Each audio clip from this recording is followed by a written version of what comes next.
Part 1 లో చెప్పిన puncture కష్టాల గురించి చెప్తాను చూడండి బ్రో. నేను టెన్షన్లో వీడియోస్ రికార్డ్ చేయలేదు, బట్ తర్వాత చేశాను.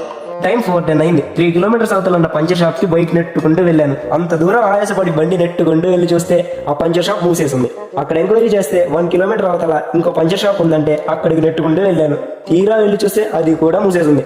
అక్కడున్న నెంబర్కి కాల్ చేస్తే 1 అవర్ పడుతుంది అన్నారు. నేను 2 అవర్స్ సెట్ చేశాను. టైం 6:30 అయినా ఇంకా రాలేదు.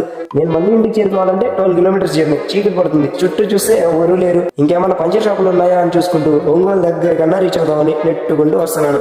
ఇంతలో టైం 7 అయింది. మా నాన్నకి నా ఫ్రెండ్స్ కి కాల్ చేసి విషయం చెప్పాను. మా నాన్నగారు వస్తానంటే వద్దులే, నా ఫ్రెండ్స్ వస్తున్నారని చెప్పాను.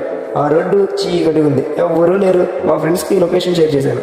ఒక అరగంట తర్వాత నా ఫ్రెండ్స్ కూడా వచ్చేసారు.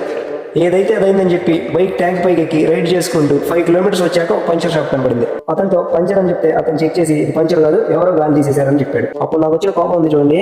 ఇంటికి చేరుకునేసరికి టైం 9 అయింది.